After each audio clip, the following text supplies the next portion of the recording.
What is up, party people? Hello and welcome back to the channel. Welcome back to another Cup Chasers Daily World Cup edition here on the channel.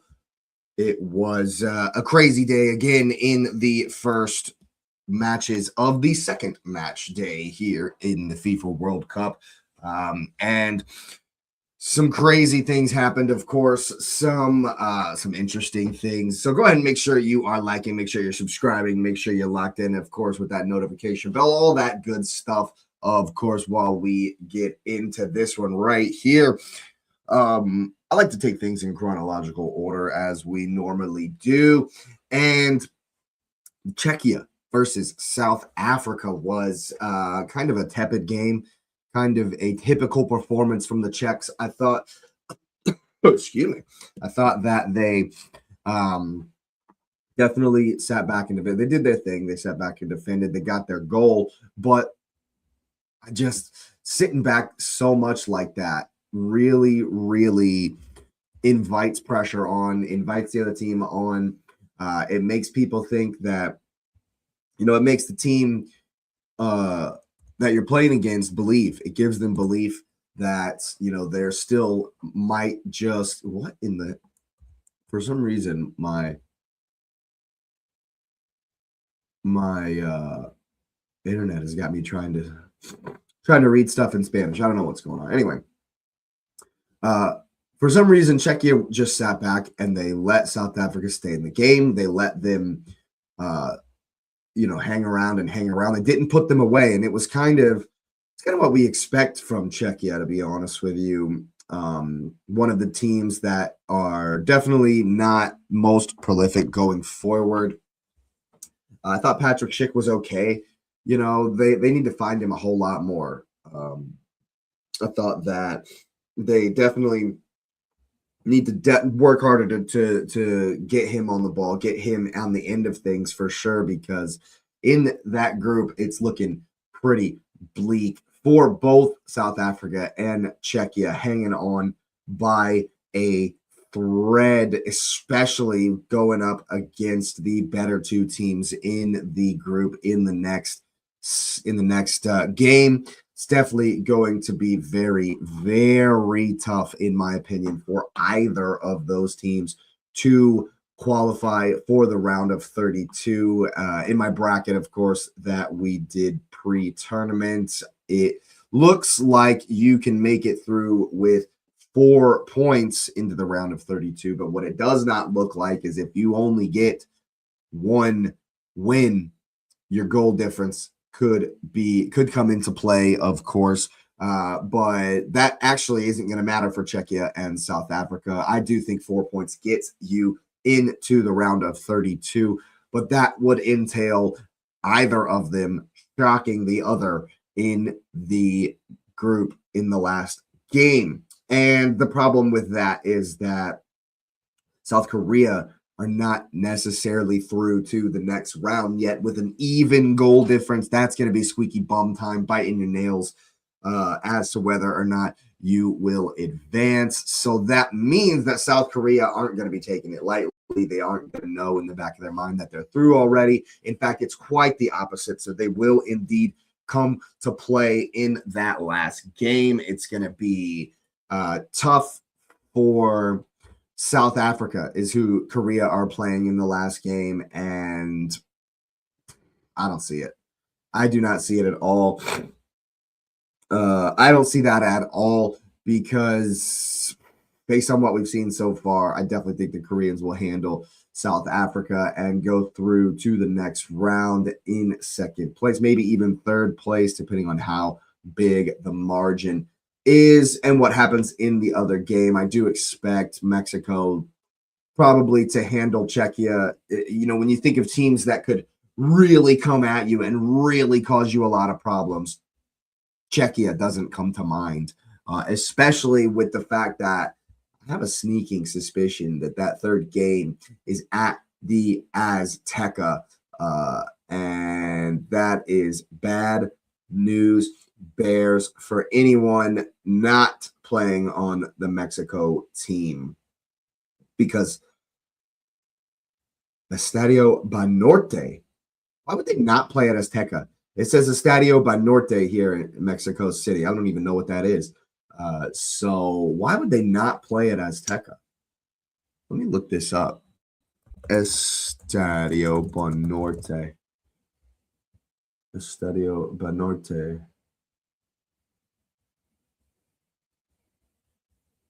¿Cuál es Estadio Banorte? Es un nombre comercial del legendario Estadio Azteca ubicado en la Ciudad de Mexico. Okay, so it is Azteca. The Estadio Banorte is the commercial name of the legendary Aztec Stadium, it says here. Yeah, okay.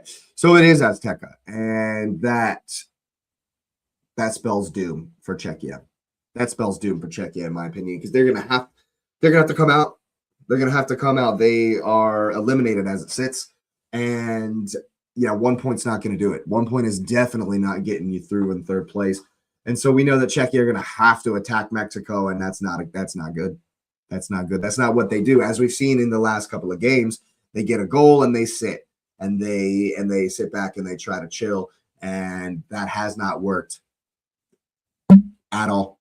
Hasn't worked at all for them. So for me, I think yesterday's results have sunk South Africa and have sunk Czechia, in my opinion, unless something absolutely crazy happens in that second game for South Africa and they do a madness and beat Korea, then I think this group's wrapped up. I don't think that, with the if it were the other way around, if South Africa were playing Mexico, who were already through, maybe there would be a sliver of hope. Maybe there would be like some tunnel at the end of the light, as Saeed would say, but nah, it's the other way around. And they're playing Korea, who need to go through after the loss to the Mexicans last night. They'll need to win to go through, I should say, that even goal difference.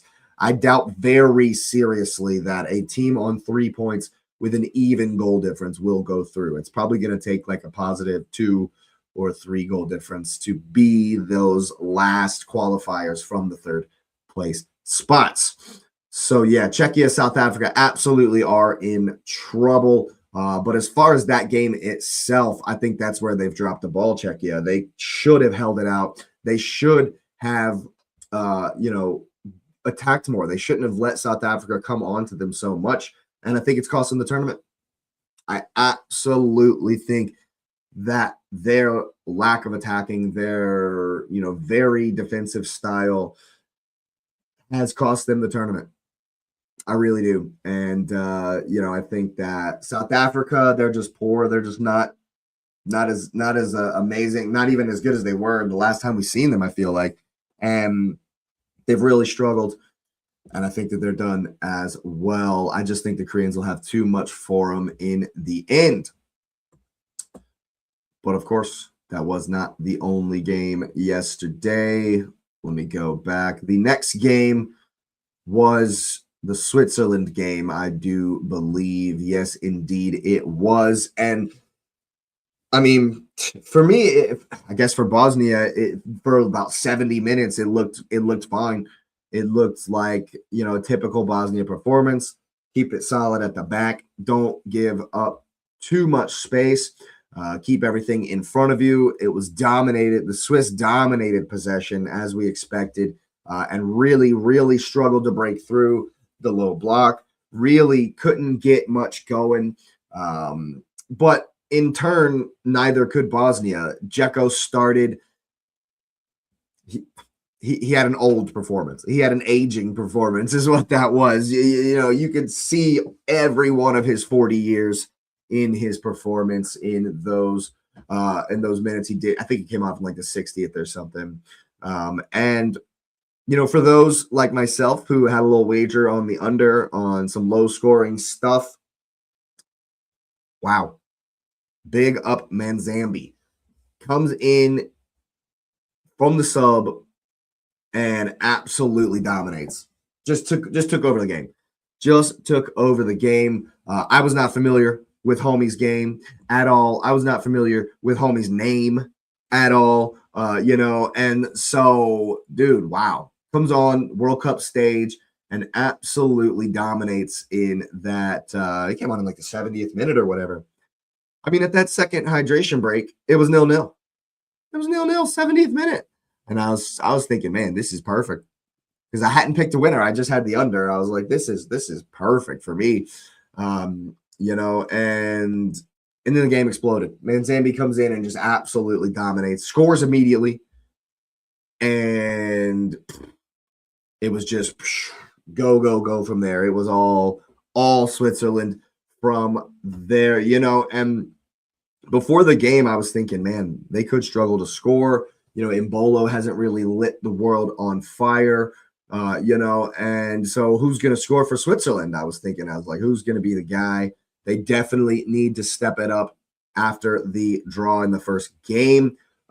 As we know, they kind of messed around and didn't really go for it. But in this one, they kept their foot on the gas. They brought in the subs and up the levels. Bosnia couldn't hang with it, and Manzambi did very, very well.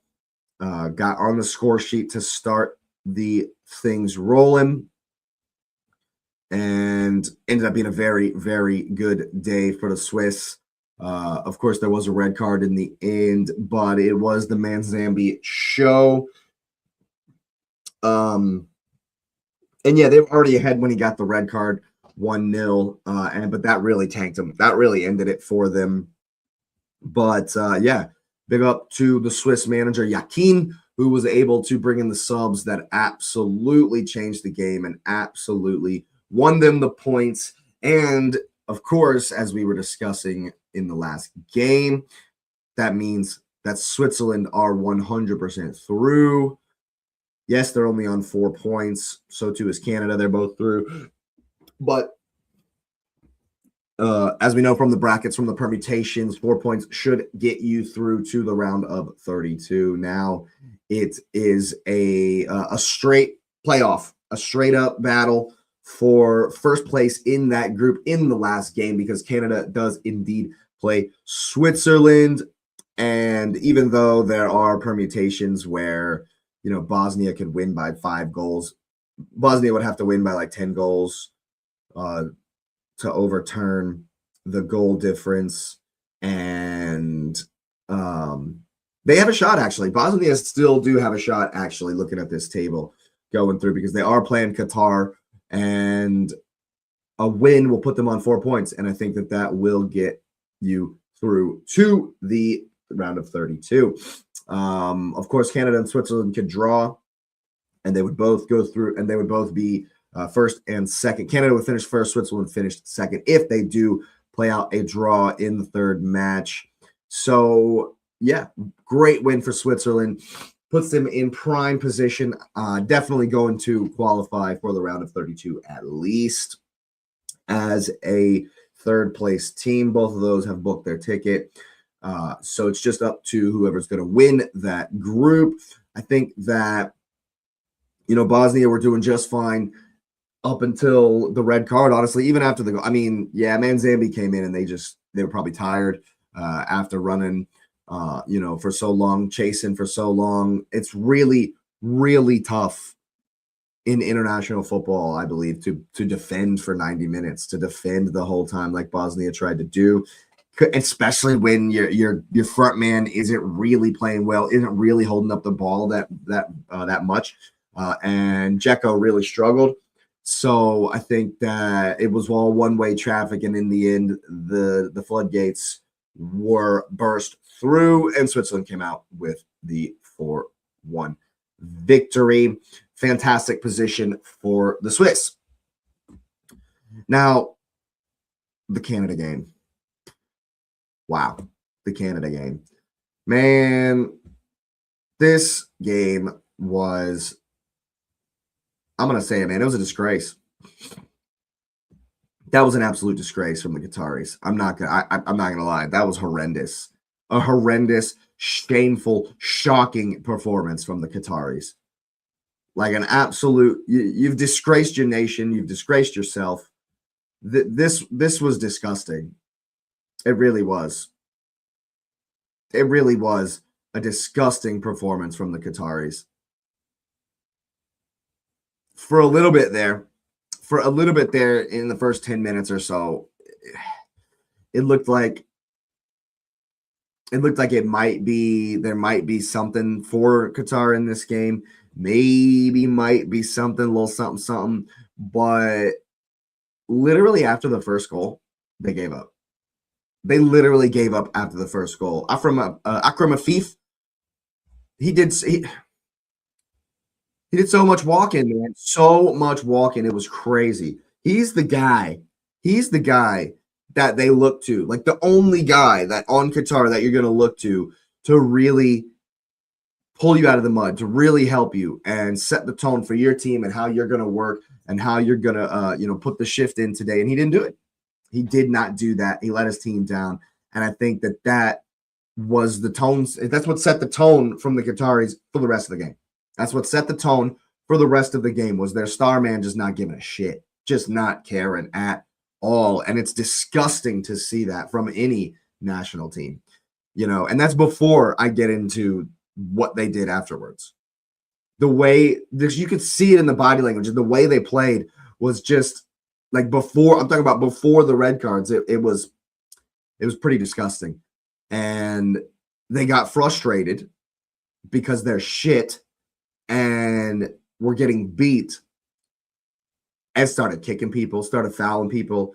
And then the guy goes and breaks a man's leg because you're getting beat. It's disgusting. It's absolutely horrific. It's absolutely disgusting from this man. And okay, yeah, he felt bad.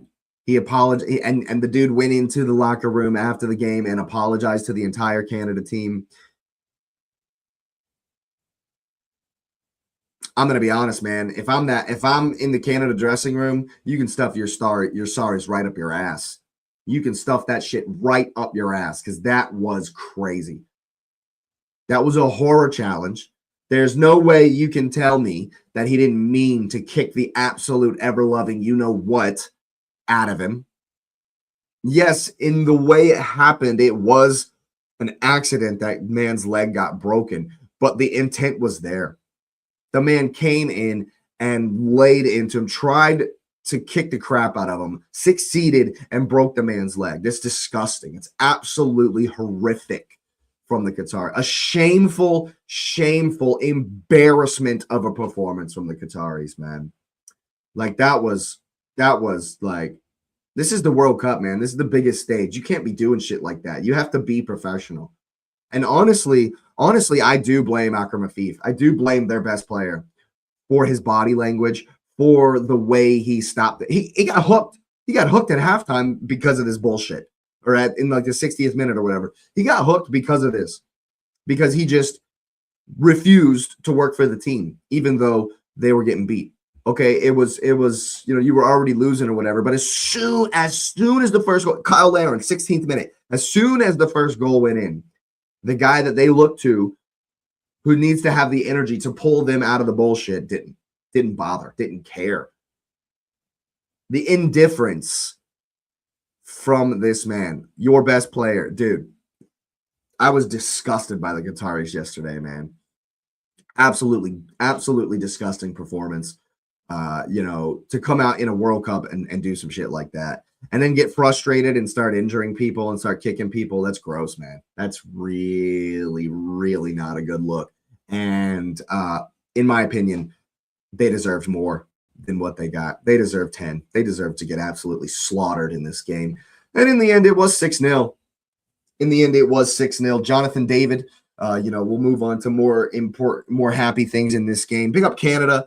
Obviously, horrible situation, but they dealt with it with aplomb and got their points through to the next round. Of course, Jonathan David hasn't scored in who knows how long. Comes in, move over Leo, gets his hat trick.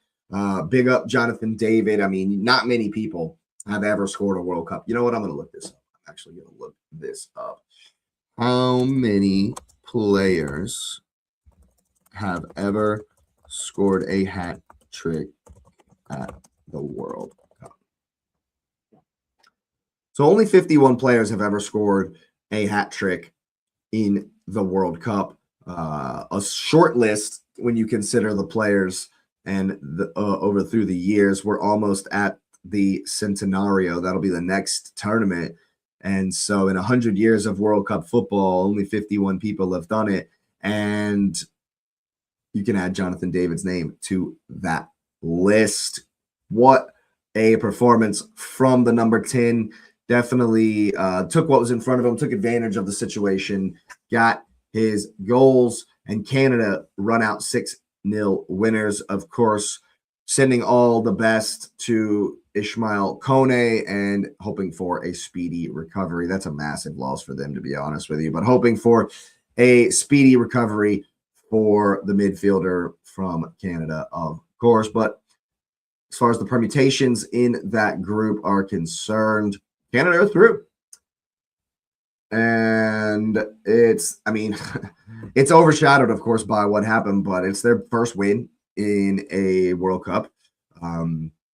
6 goal difference, 4 points. They're through. They're into the round of 32, locked up. And they, of course, face off with the Swiss in the last game to see who will go through as group winners. It's interesting. Bosnia are going to have to decimate Qatar. Actually, no, I think if Bosnia just beat Qatar, I think they'll go through to the round of 32 as well. So that draw Bosnia got with Canada will be their saving grace. I definitely expect them to beat Qatar. And honestly, I hope they do.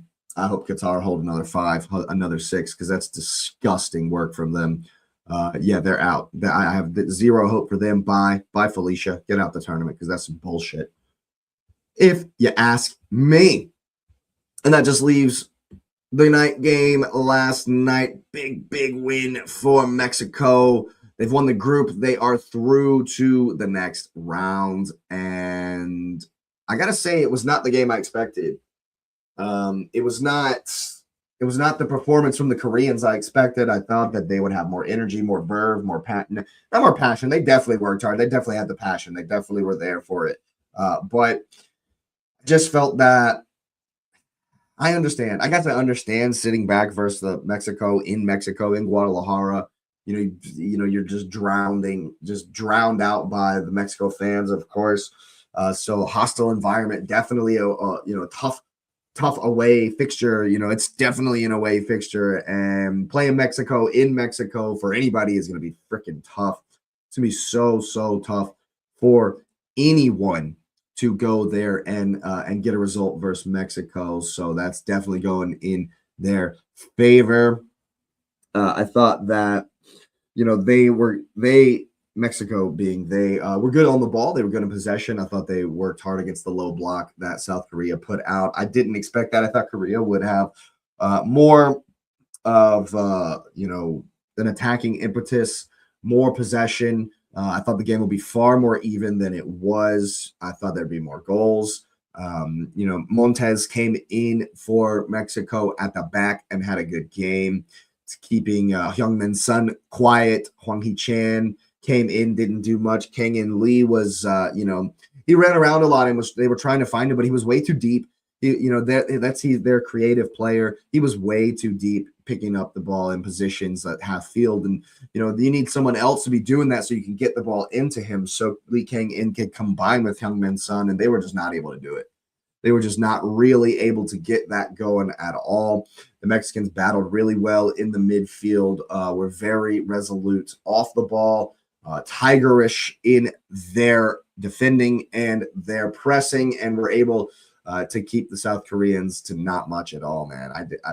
You gotta give them credit. You got to give Mexico credit for the way they performed and nullified South Korea, got their goal, got their win, and that clinches the group.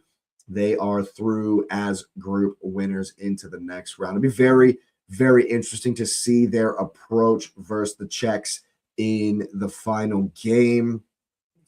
Of course, Czechia have to win to get through. And Mexico, I mean, they're already group winners.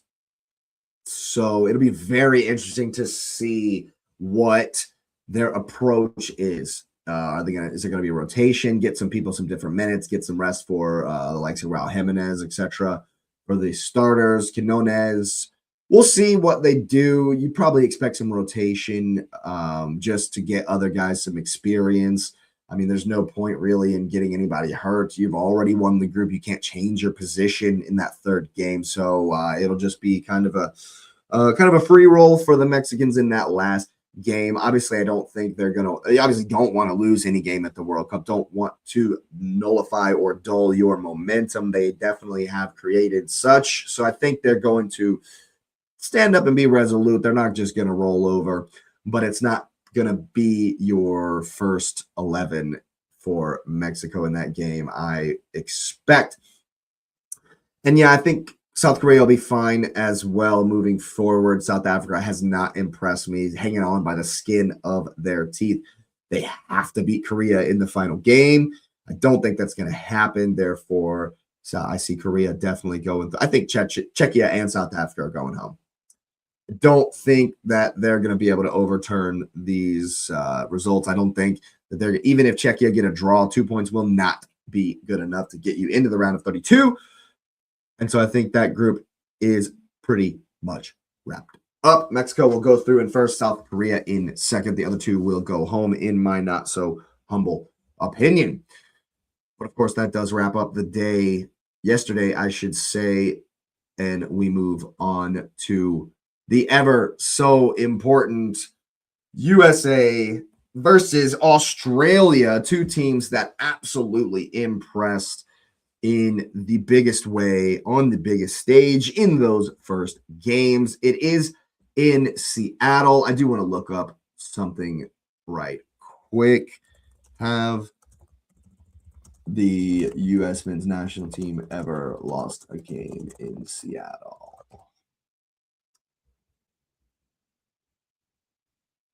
Come on. In 1974, okay, let me rephrase this.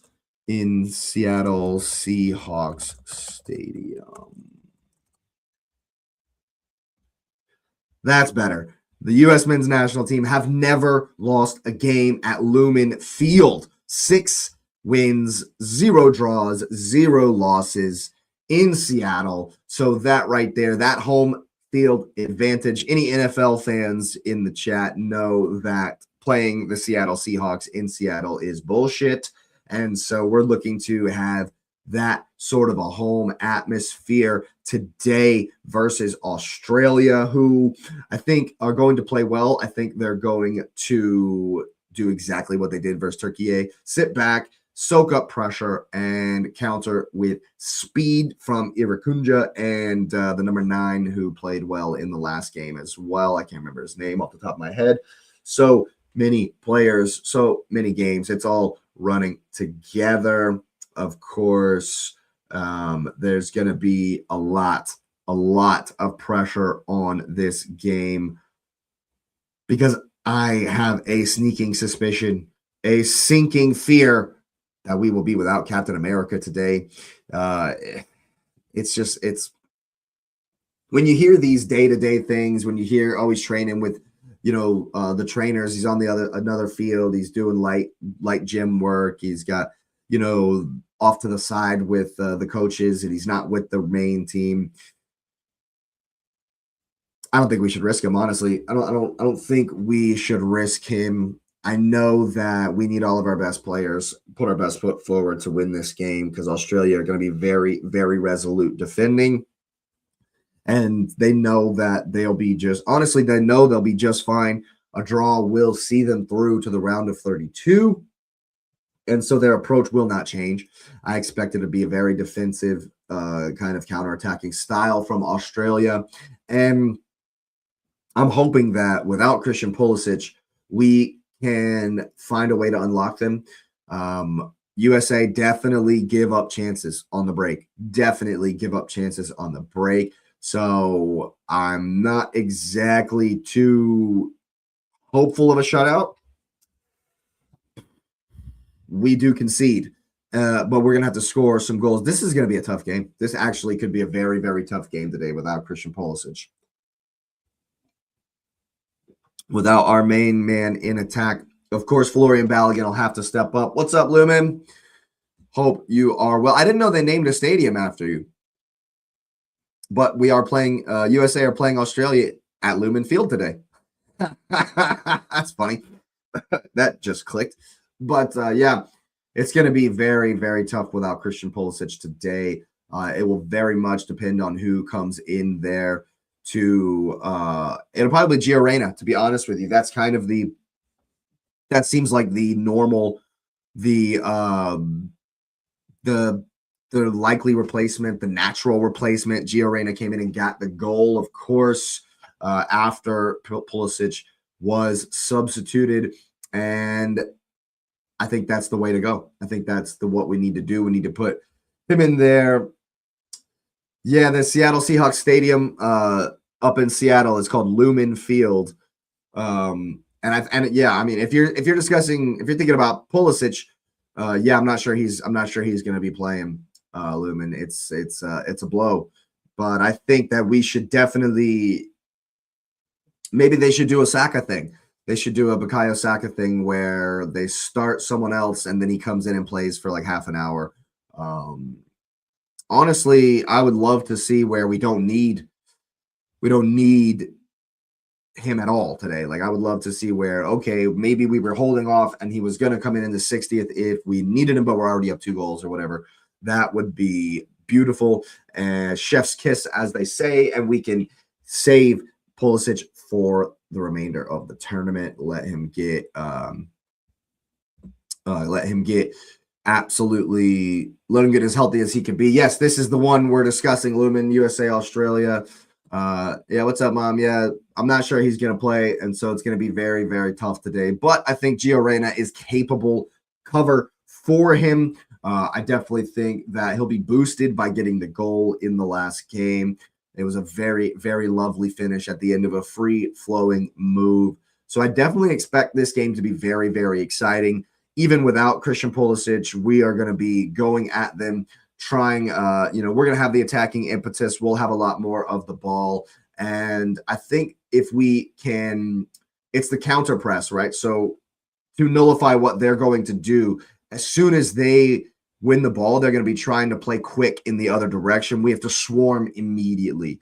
As soon as we lose the ball off them, we can't like back off. We have to get in their face because they're going to be trying to play the ball in very, very quickly after losing possession. And so in that case, we absolutely have to get in their face so they can't play that quick ball. It's going to be the counter press against their counter attack is going to be where this game is won or lost. So, of course, Tyler Adams is going to be very, very important. Weston McKennie as well. This is on you. This particular way of defending what Australia are going to do is going to be up to these guys to really, really block the passes off at the source. Do not let the likes of Metcalf get on the ball. What's up, SC? Hope you're well. Thanks for being here. Big up everyone in the chat every single time, of course. 4-0 to the USA. You love to see it. Come on, America. Love to see that prediction, SC, of course. Unless, of course, you're saying Australia is going to win 4-0. In that case, I've got a bone to pick with you. Yeah. No, but I think again, as we said in the pre-tournament stuff, Weston McKennie going to be very, very important to our success today. I think we also might see Tim Weah at some point. So that's definitely going to be important as well, how we cope without Christian Pulisic. SC says no chance. I hope you're talking about Australia having no chance today because I don't necessarily agree with no chance, but I like where your head is at, of course. Australia can't handle the emus. I hear you. Right. So yeah, man, I'm excited about this game. Another chance for the United States to show our worth, show our quality up in Seattle. And I think we will get the job done. I am not too hopeful of a shutout. Not too hopeful of a shutout. So if you're looking for something to get your bets in on, I would say both teams to score is probably likely. Make sure you're gambling responsible out there, people, every single time, of course. But yeah, I'm probably going to take the U.S. to win. just on the money line, I think we can win it, but I definitely think we'll concede. Could be a 2-1, could be a 3-1. England Germany final, 33-1 bet on it at your own risk. Absolutely. This means SC, if I'm not too badly mistaken, that means that Germany would have to beat France to see England in the final. That's a long shot. That is a long shot there. SC says Australia probably not going to get the goal. The issue for me is that the way they play Australia, sit back and counter, very much so plays into the hands of the way we play. It suits them. So US are going to come at them. SC says Germany will defeat France. That's a pretty bold prediction. That would be pretty cool to see, though. I'm not going to lie. France has a weak midfield. SC says, hey, Germans might be able to do it then if they can take advantage of that. But yeah, it's going to be a very, very interesting one today. See how USA cope without Captain America. I think we'll be just fine. To be honest with you, Gio Reyna is absolutely capable replacement. And so it's going to be a good day. My prediction, 2-1 to the United States of America. But of course, we are the feature, at least in my eyes today. But there are 3 other games going on today. A tasty one, a spicy one at Gillette Stadium, the home of the New England Patriots. Scotland hosting Morocco. Well, not hosting or whatever, but of course, in the fixture list, Scotland are the home side. Doesn't matter. Well, you know, that Tartan Army does travel, and they've already been in Boston, so they're up there drinking all the bars dry. This is going to be a fun game. Scotland versus Morocco, man. That's going to be a very, very fun game. A lot on the line in that group as well. After a dismal performance from the Brazilians. Yes, USA, absolutely. Dismal performance from the Brazilians in the first game versus Morocco leaves them on only 1 point, but Scotland able to get it over the line versus a resolute Haiti side that definitely impressed in the opener. I think Scotland have a good chance here, people. I mean, 1 point qualifies them for the round of 32. I should say they're already on 3 with that win, but I think they have a good chance. No, I see. I can't do watch-alongs for the USA games. I can't do it, man. I get too excited, too emotional. It's the same reason I couldn't do a watch-along for the Champions League final. I just get too crazy. And I'm too animated and moving around. I won't stay in the desk. I'll be moving around. So I can't be doing watch-alongs for the big games. But maybe we'll get a watch-along for some different teams here at some point in the tournament. I'm just going 90 miles an hour trying to get all the content in. So the watch-alongs are kind of on the back burner, but there might be some watch-alongs in the knockout stages. You can without a camera. Maybe that's fair. That's fair. But anyway, yeah, I think that Scotland are going to do. They're going to defend well. I think they'll sit back and defend versus Morocco and let Morocco kind of come on to them. Morocco also have to, the approach from Morocco. I think that they're probably going to have it in the back of their mind.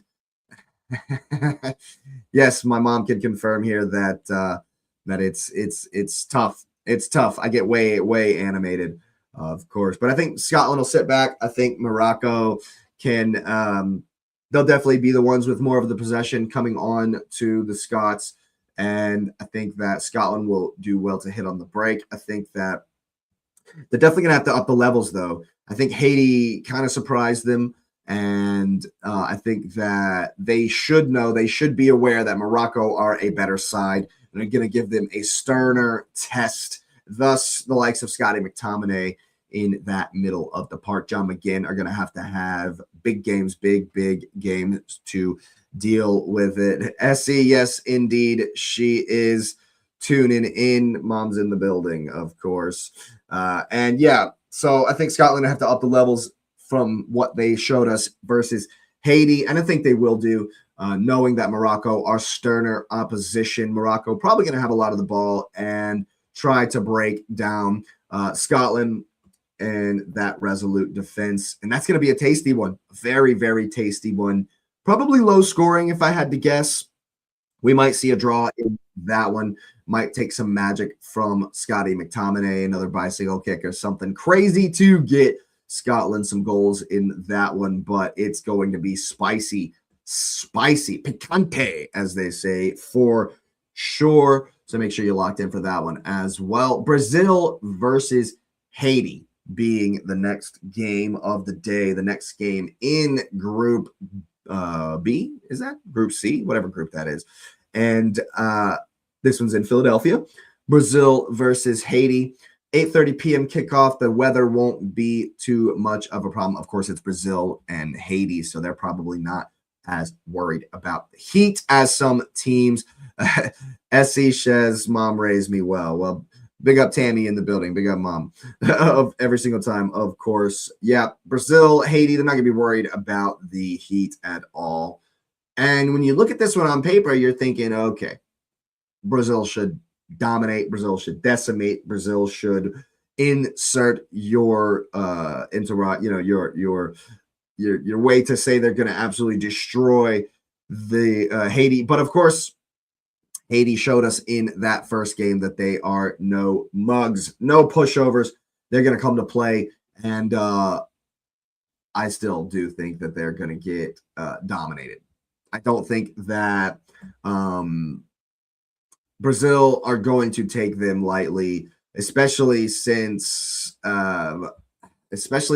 were accused of kind of taking the first game lightly. But the biggest thing for me with Brazil is that Lucas Paquetá unequivocally cannot start in the middle of the pitch for the Brazilians. Not only was the Casemiro, Bruno Guimaraes midfield slow right out the get, but I don't know if Carlo Ancelotti watched the Prem this season. Did you watch West Ham this season? Did you watch Paquetá this season? Why is he even on the team? I don't even know why he's even on the team. He would be left bench so hard for me because that's what Brazil missed.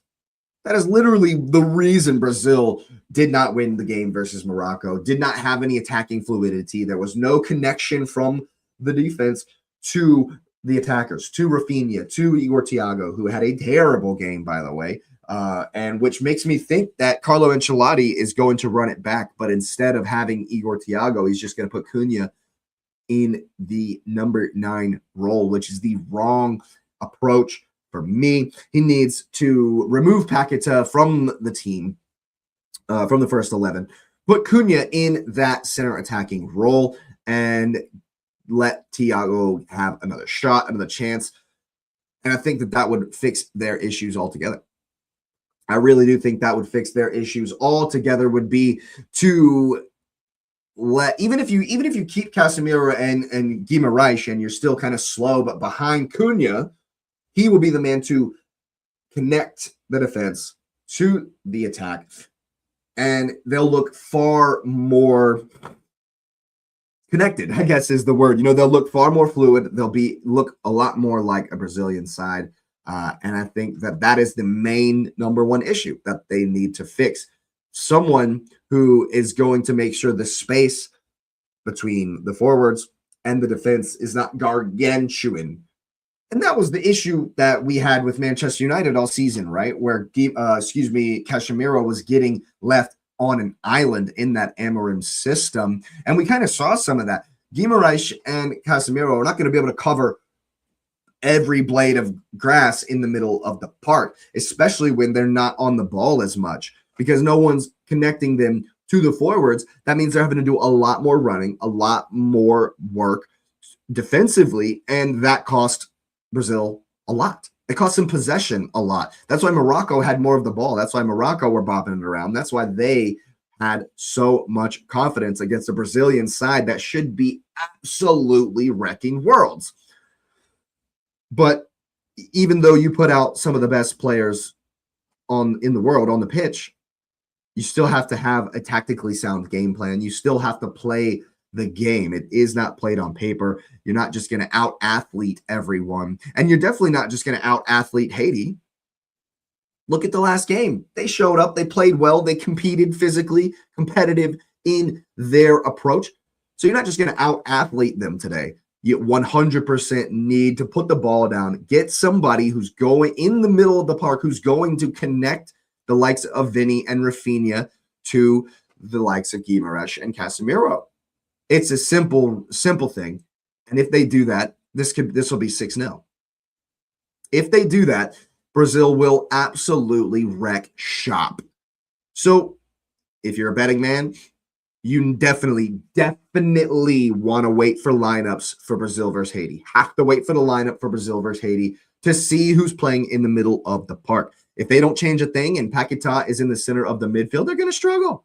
Even versus Haiti, they will struggle. But if they put someone in the midfield who can connect the attack to the defense, who isn't trying to dive all over the place, who isn't thinking he is better than everybody out there, arrogant style, which is Paquetá's style. He's so casual. He's so arrogant.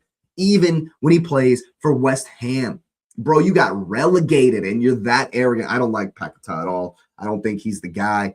And I think that they need to replace him in the team. And if they do, I think they will absolutely destroy Haiti. I think they will. They have that skill. They have that superstardom, that firepower. If they just get the tactics a little bit better and just more of a natural person in there to connect the attack to defense, it's going to be a bloodbath. And that just leaves the one game, big game in Group D. The USA's group, Turkey A, with a horror show of a start to the tournament, are playing Paraguay tonight on FS1 here on the East Coast. It's an 11 o'clock kickoff, and it's already desperation station for the Turks. But you would expect them to do well against the Paraguay side that did not offer a whole lot. This game will be very different, though, than the USA game. Turkey are not a free-flowing, massive, lots of pressure, going to put you under and have 37 shots. And so, I think Arda Güler needs to step up a lot more. I think that Turkey need to figure out, because it's going to be a similar game. Paraguay are going to sit back to, a similar game to Turkey versus Australia. Paraguay are going to sit back, defend resolutely, and try to break on the counter, exactly what Australia did. And Turkey were kind of left at times to shooting from outside the box, taking very low percentage opportunities. They weren't really able to work anything down the sides and get crosses in, get balls cut back to the penalty spot, etc. Those are the things that they have to do. You have to, especially in this setup, the problem is who's their guy that's going to do a step over and beat a guy, get to the byline and cut it back. Who is that for Turkey? They're going to need someone to step up and be that man, be and fill that role. They have guys that can do it. Of course, I think they need to definitely need to get Çalhanoğlu on the ball and have him picking out those passes. He's got the vision, he's got the range, but just don't let fly from 30 yards. Don't get frustrated and immediately start shooting, from outside the box. They definitely have to find a way to get at Paraguay. And for me, I think it's you get overloads on the sides, work it down the line, and then drive the near post. No, Turkey aren't the tallest team, but neither are Paraguay. So I doubt it's just going to be spam and crosses. But if you can find a good ball to the back post, along the ground after you've beaten your man, or a cutback to the top of the box after you've beaten your man, I think that's the way to go. Obviously, I've seen a million low blocks in the past couple of years watching these guys, so I expect it to be a similar, Turkey having all of the ball, but they can't get bogged down with the sideways stuff. You really, is this an Arsenal preview right now? Because it's stuff that, we've gone through over this last season, of course, and Turkey definitely need to find a way to penetrate a line that's going to be very deep. It's going to be very compact in the middle of the pitch. They're definitely going to clog these central areas which is really where Turkey are best at operating. So they're going to have to maybe come out of their shell a little bit. And it's desperation station for both of these sides, especially Turkey, who that was a shock defeat. You did not expect, many people expected them to win this group. That will not happen. Definitely ain't happening. And so they're going to have to find a way to scrape through. And if they don't at least get a draw here, it's over. It's absolutely over. If Paraguay come out with a shock win, Turkey will be a crazy exit to the tournament. Crazy exit to the tournament. It will be much less of a shock, I think, if they are able to get this one over the line. And I don't know. I'm not too hopeful, to be honest with you. I mean, if you look at these odds from DraftKings, you can get plus odds. You can get better than even money for Turkey to win, which is wild. So the bookies aren't too impressed with Turkey either. Yeah, these lines are interesting, man. Looking at these lines, the bookies don't know either. The bookies have no clue, because even the over 2.5 is only plus 105, which means that they're not sure. They're not sure at all. This game could go either way. It's going to be up to Turkey's quality. It's going to be up to the likes of Arda Güler and Kenan Yildiz and I think Yildiz might. I mean, Yilmaz was good he was okay versus Australia, but I think Kenan Yildiz might start this game. You're going to need star power to break down this line. You're going to need individual moments to get through Paraguay and that low block, because I think that will be the way they approach the game, knowing that Turkey aren't prolific. Knowing that they're not necessarily going to, batter them 5, 6, 7s, and I think that if Paraguay can nick one on the counter, they have a shot. Definitely have a shot. And the desperation is no less for Paraguay. The pressure might be slightly less just because of expectations and, FIFA rankings. Paraguay obviously are not as high up there as Turkey. And so, but this one could go either way, man. This one could be another shock, just because you can't underestimate a team in desperate straits to make it through to the next round. Both teams unequivocally cannot lose this game. A loss here and it's over. A loss here and your tournament's over, and that's what makes games like these so spicy. And it's going to be a lot of fun. This one, going to have to drink some coffee or something to stay up and make sure I can take this one in. Definitely want to see what the rest of our group is doing. Hopefully it'll be after a USA victory today, and it won't matter as much because the US will have already advanced in the group, as I'm hoping they get a big win today. But yeah, this one's going to be interesting. Tight game, I think. I don't think there will be a lot of goals. But yeah, I don't even know what your bets are in this game. I don't even know. It's going to be tough. Maybe player props, maybe corners. But again, Turkey doesn't really blow down the house. They're a lot more of a possession style. And so it'd be odd to see a high goal scoring in this game. Mom says it's a new match every time you step on the pitch. That is 100% correct. That's why we're never counting out Paraguay, even though they are technically the underdog in this game. They could pull a shock. You never know. They could absolutely pull a shock, and it would indeed be a shock for Turkey A to be going out this early in the tournament. So they are going to have that in the back of their mind. High pressure, but it is why we love the World Cup. Of course, people, I do appreciate everyone that's been here. We're going to wrap it right there. It is a massive, massive day in the World Cup for America. And I am very hopeful that we do get it over the line. The World Cup is 100% effort from all players. 100%. Got to have it. Got to have it. And hopefully, even without Captain America today, the USA can get things done. Going to be a tough one versus Australia, but I'm absolutely pumped for this one.